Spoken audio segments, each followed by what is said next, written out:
유럽의 구석구석을 누비며 수많은 나라의 이야기를 카메라에 담아온 한 남자가 있다. 이탈리아 출신 여행 유튜버이자 다큐멘터리 제작자 마르코 벤투라. 그는 70개국 이상을 여행하며 각 나라의 문화와 삶을 기록해왔다. 하지만 이번에 그가 향한 곳은 조금 특별했다. 바로 세계에서 가장 효율적인 나라로 불리는 대한민국. 과연 이 작은 아시아의 나라가 그에게 어떤 이야기를 들려줄 것인가? 일부. 아시아의 작은 나라 그런데 세계 1위. 안녕하세요. 마르코 벤투라입니다. 저는 지난 10년간 세계 곳곳을 다니며 각 나라의 생활 방식과 문화를 영상으로 담아왔습니다. 솔직히 말하면 한국이라는 나라에 대해 제가 아는 건 많지 않았어요. K-팝, 삼성, 그리고 과거에 전쟁을 겪은 나라라는 정도. 그저 아시아. 어딘가에 있는 작은 나라 정도로만 생각했죠. 그런데 최근 제가 전 세계 디지털 생활 지수를 조사하던 중 놀라운 사실을 발견했습니다. 한국이 생활 편의도 부문에서 세계 1위를 차지하고 있더군요. 인터넷 속도, 배달 시스템, 디지털 인프라 등 거의 모든 부문에서 압도적인 점수를 받고 있었어요. 처음엔 믿기지 않았습니다. 이탈리아만 해도 간단한 행정 업무 하나 처리하려면 몇 시간씩 줄을 서야 하는데 정말 한 나라가 그렇게까지 편리할 수 있을까? 의심 반, 호기심 반으로 저는 카메라를 챙겨 한국행 비행기에 몸을 실었습니다. 11시간의 비행 끝에 제가 도착한 곳은 인천국제공항. 이곳에서부터 제 한국 체험은 시작되었습니다. 그리고 그 시작은 제 예상을 훨씬 뛰어넘는 것이었죠. 2부. 공항에서부터 느낀 시작부터 다른 나라.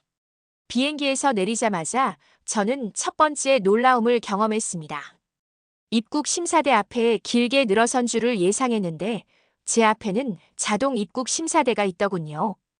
여권을 스캔하고 지문을 찍고 얼굴을 인식하는 데 걸린 시간은 고작 30초.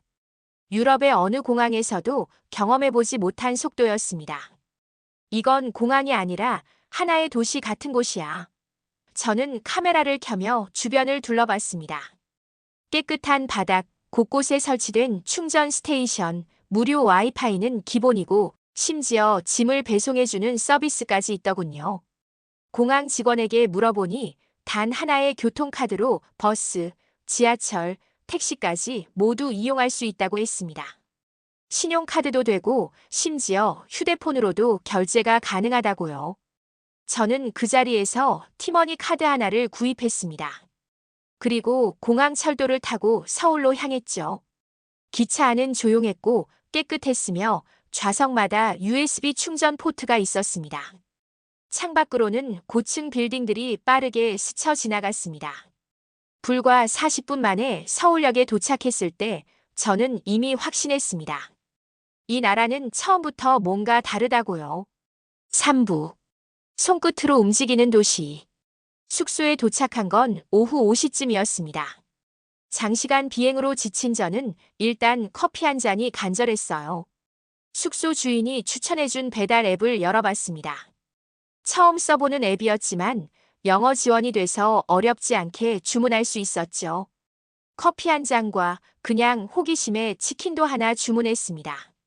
주문 완료 버튼을 누르는 순간 실시간으로 배달원의 위치가 지도에 표시되더군요. 와, 이건 정말 첨단이네. 그런데 더 놀라운 건 그 다음이었습니다. 정확히 5분 후 초인종이 울렸어요. 벌써? 믿을 수 없다는 표정으로 문을 열자 배달원이 따뜻한 커피와 치킨을 건네주었습니다. 저는 그 자리에서 카메라를 켜고 이 상황을 찍지 않을 수 없었어요. 방금 주문했는데 벌써 왔다고. 이건 마법인가? 스마트폰 하나로 주문하고 결제하고 문 앞까지 배달받는 이 완벽한 시스템. 유럽에서는 피자 한 판 시키려면 최소 30분은 기다려야 하는데 말이죠. 저는 치킨을 먹으며 생각했습니다. 이건 인간 게으름의 완성형 서비스야. 아니, 어쩌면 인간이 추구해야 할 최고의 편리함인지도 모르겠어. 그날 밤 저는 한국에서의 첫날을 이렇게 시작했습니다. 손끝 하나로 모든 게 해결되는 놀라운 도시에서요. 4부. 오토바이의 행렬 움직이는 혈관. 배를 채운 후 저는 밤거리를 걸어보기로 했습니다. 서울의 야경을 직접 눈에 담고 싶었거든요.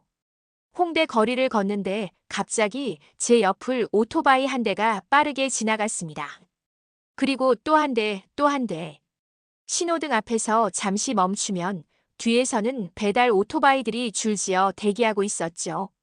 초록불이 켜지는 순간 마치 F1 경주처럼 일제히 출발하는 모습은 정말 장관이었습니다. 도시 전체가 움직이는 듯한 느낌이야. 저는 카메라를 들고 그 장면을 담기 시작했습니다.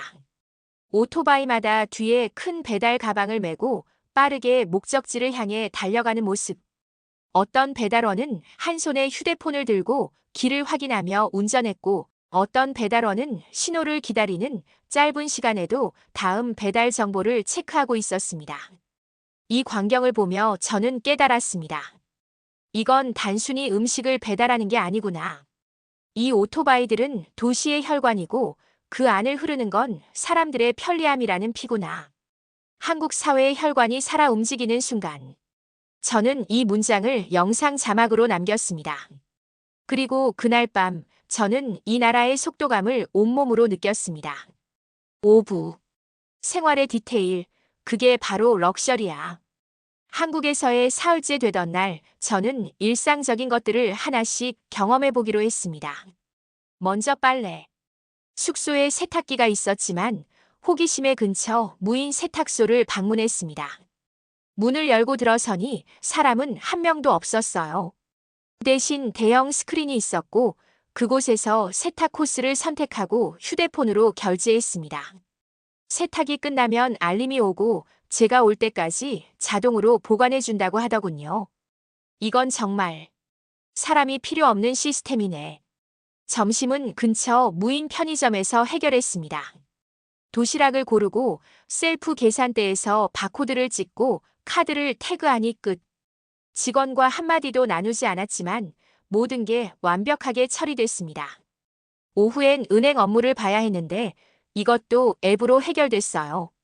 환전, 송금, 심지어 통장 개설까지 모바일로 가능했습니다. 이건 부자가 아니라 시스템이 주는 럭셔리다. 저는 카메라 앞에서 이렇게 말했습니다. 지하철을 타니 여름인데도 에어컨이 빵빵하게 나오고 공공 와이파이는 끊김없이 연결됐으며 역마다 화장실은 깨끗하게 관리되고 있었습니다. 이 모든 디테일들이 합쳐져서 한국이라는 나라를 럭셔리하게 만들고 있었습니다. 6부.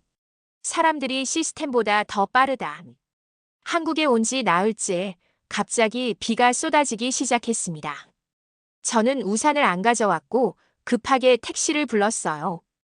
앱으로 호출한 지 2분 만에 택시가 도착했습니다. 그런데 차에 타려는 순간 기사님이 먼저 내려서 우산을 펴주시더군요. 괜찮습니다. 들어가세요. 그 친절함에 저는 깜짝 놀랐습니다. 이탈리아에서는 택시기사가 손님에게 우산을 펴주는 일은 거의 없거든요. 그날 오후 마트에 들렀을 때도 비슷한 경험을 했습니다. 계산대에서 제가 바구니를 들고 있으니 직원분이 자연스럽게 물건을 하나씩 꺼내 스캔해 주셨어요. 무거운 물건은 제가 들기 편하게 가방에 먼저 넣어주시기까지 했습니다. 그리고 주민센터에 서류를 떼러 갔을 때 직원분이 영어가 서툰 저를 위해 천천히 그리고 친절하게 설명해 주셨습니다. 이건 기술이 아니라 사람들의 태도에서 비롯된 효율이야. 저는 카메라 앞에서 미소를 지으며 말했습니다. 한국의 편리함은 단순히 시스템만으로 이루어진 게 아니었습니다. 그 안에는 사람들의 세심한 배려와 친절함이 함께 있었어요. 기술은 도구일 뿐 그것을 운영하는 건 결국 사람이었습니다. 그리고 한국 사람들은 그 기술보다 더 빠르고 따뜻했습니다. 7부. 편리함의 이면에는 질서가 있다. 어느 날 아침 저는 버스를 타기 위해 정류장에 섰습니다. 이미 몇 명의 사람들이 줄을 서 있었고 버스가 도착하자 모두 질서 정연하게 탑승했습니다. 새치기 하는 사람도 소란을 피우는 사람도 없었어요. 너무나 자연스러운 모습이었지만 유럽 사람인 저에게는 신선한 충격이었습니다. 이탈리아에서는 버스 문 앞에 사람들이 우르르 몰려드는 게 일상이거든요. 오후에는 횡단보도 앞에서 신호를 기다렸습니다. 빨간불일 때는 오토바이도 자전거도 사람도 모두 멈춰 섰어요. 심지어 주변에 차가 한 대도 없는데도 말이죠. 왜 건너지 않아요? 제가 옆 사람에게 물으니 그는 웃으며 대답했습니다. 그냥 습관이에요. 신호는 지켜야죠. 그날 저녁 쓰레기를 버리러 나갔을 때도 마찬가지였습니다. 분리수거함 앞에는 플라스틱, 종이, 음식물, 일반 쓰레기가 철저하게 나뉘어 있었고 사람들은 정확하게 분류해서 버리고 있었습니다. 이 나라의 효율은 기술이 아니라 국민의 규율이 만든 결과다. 저는 카메라 앞에서 진지하게 말했습니다. 이건 훈련된 편리함이야. 한국의 편리함 뒤에는 보이지 않는 질서가 있었습니다. 그리고 그 질서는 강요가 아닌 시민들의 자발적인 약속으로 이루어진 것이었습니다. 8부 한국 진정한 현대 사회의 완성형. 촬영 마지막 날 저는 남산타워에 올라 서울의 전경을 내려다봤습니다. 끝없이 펼쳐진 고층 빌딩들, 그 사이를 촘촘하게 연결하는 도로들, 그리고 그 위를 달리는 수많은 차량과 오토바이들. 이 모든 것이 하나의 거대한 유기체처럼 움직이고 있었습니다. 저는 카메라를 켜고 마지막 멘트를 준비했습니다. 한국은 편리함의 끝을 넘어 사람이 기술과 함께 살아가는 법을 아는 나라였습니다. 저는 천천히 그리고 진심을 담아 말했습니다. 이곳에서 저는 배달 오토바이의 속도를, 무인 시스템의 효율을, 그리고 사람들의 친절함을 경험했습니다. 이 모든 것이 조화를 이루며 하나의 사회를 만들고 있었죠. 기술은 사람을 대체하는 게 아니라 사람을 더 편하게 만들어주는 도구였습니다. 그리고 그 기술을 만들고 운영하고 지켜나가는 건 결국 사람들의 약속과 질서였습니다. 저는 잠시 말을 멈추고 서울의 하늘을 올려다봤습니다. 이 나라는 진짜 럭셔리야. 그리고 영상의 마지막, 저는 태극기가 바람에 펄럭이는 장면을 담았습니다. 화면이 천천히 어두워지며 한 문장이 떠올랐습니다. 대한민국 세상에서 가장 효율적인 나라. 이것이 제가 한국에서 발견한 이야기입니다. 감사합니다.